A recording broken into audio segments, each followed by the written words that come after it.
Black man helps old lady carry groceries home. Next day, learns market owner is looking for him. The sun was shining brightly outside as Dave Hall walked down the street on his way back home. It had been a while since he'd seen such a beautiful day, and he smiled in appreciation. The weather was at odds with the predicament Dave found himself in. He knew his days in this small town were soon to be outnumbered. Every day, he wandered from one corner of the town to another, hoping someone would hire him for work. But every day, he was met with a polite decline. "Sorry, we don't need more employees," was the usual reply. Or, "We're not hiring at the moment," despite the hiring notice that's hanging on the door. This town, wide and conservative in its beliefs, didn't really have room for a young black man who wanted to pull himself out of poverty and make something of his life.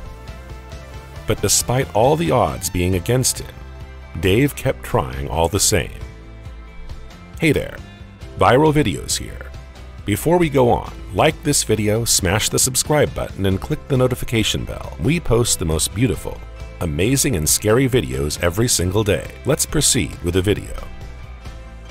Today was no different, as he handed out resumes on street corners in downtown. He entered every restaurant and cafe he found, asked for jobs, and handed his resume. Dave found a cafe in a remote part of the street. At the door said a "We're hiring" sign. Dave adjusted his shirt collar, gathered his courage, and put on his best smile, then entered the cafe. The interior was warm and cozy, with sunlight filtering in from the windows and calm classical music playing. Dave felt at ease as he approached the cashier. "Excuse me, I saw a sign that you need some employees.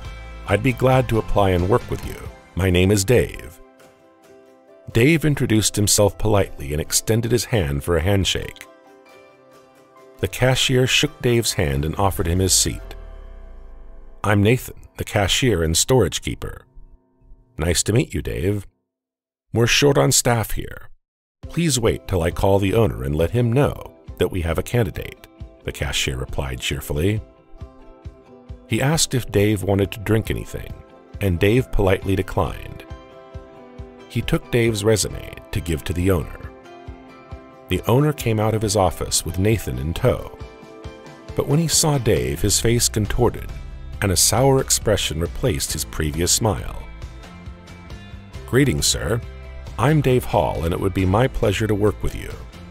I'm very skilled and strong-built, so you can make use of me in many jobs," Dave offered enthusiastically.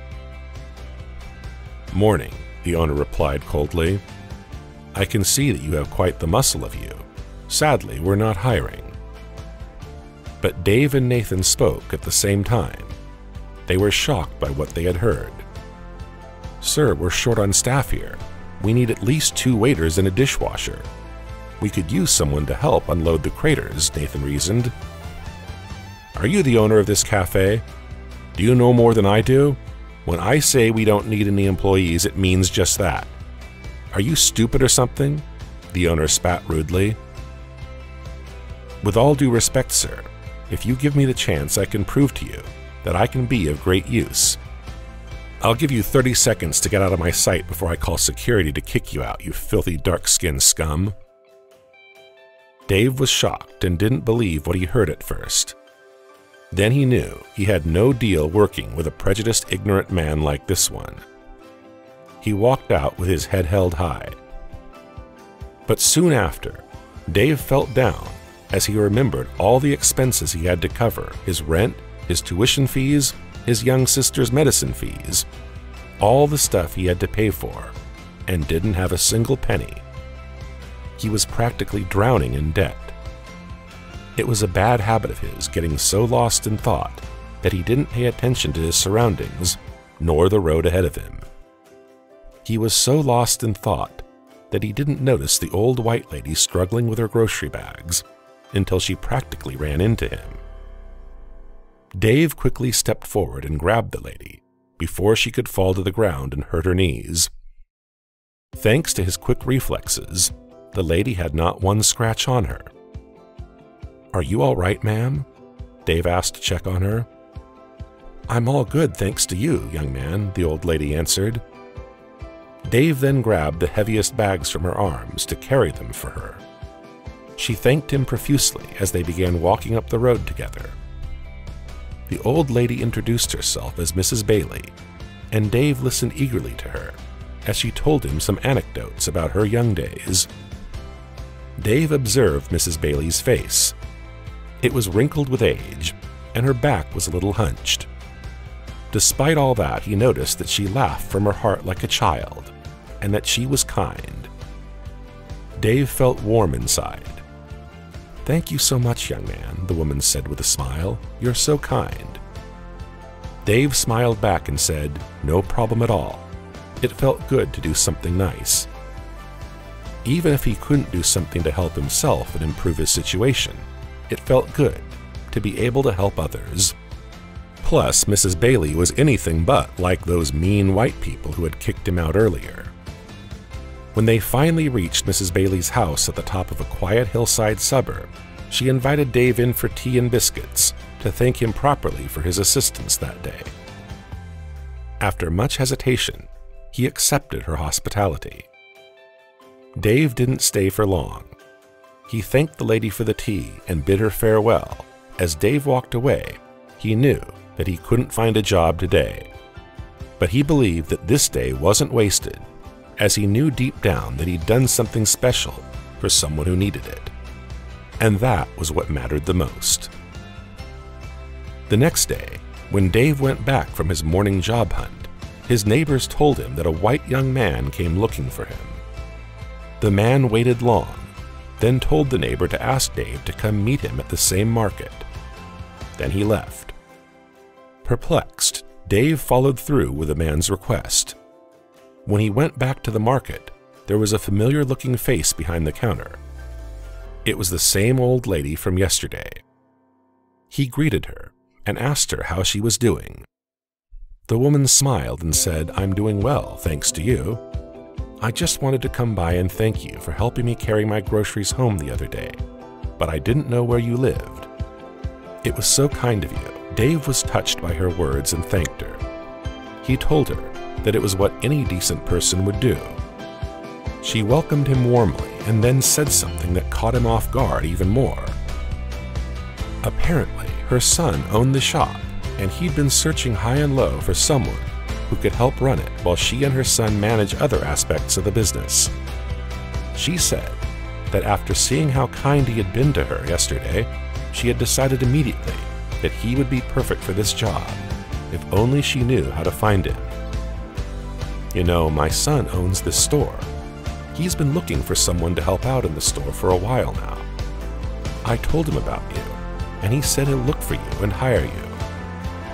The woman said that as to Dave in a cheerful tone. After hearing these words, Dave couldn't help but smile. At this unexpected turn of events, it seemed like fate had stepped in once again.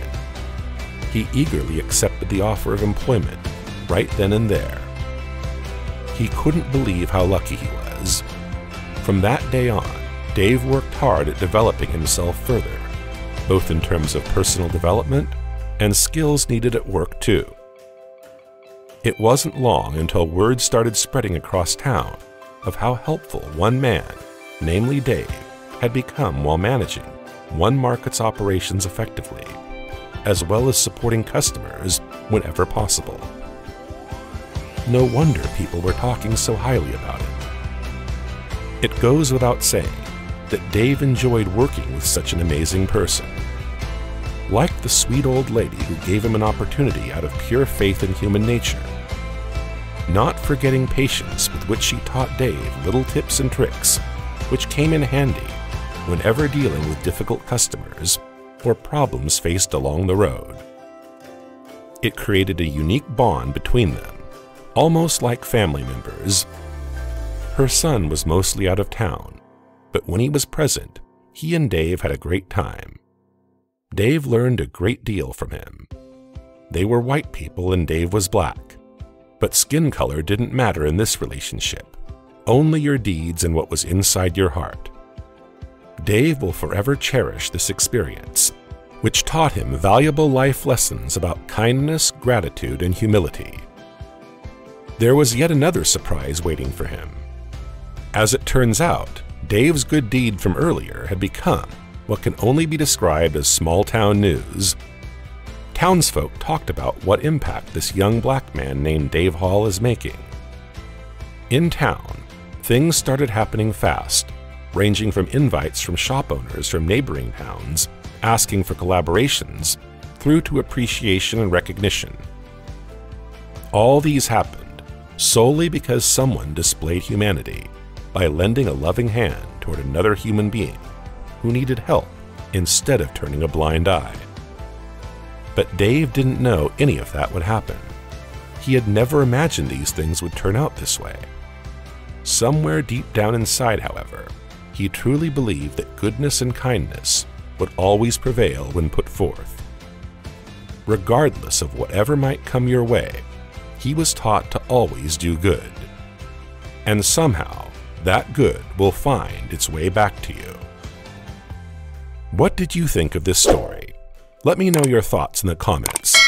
Like the video and subscribe. See you next time.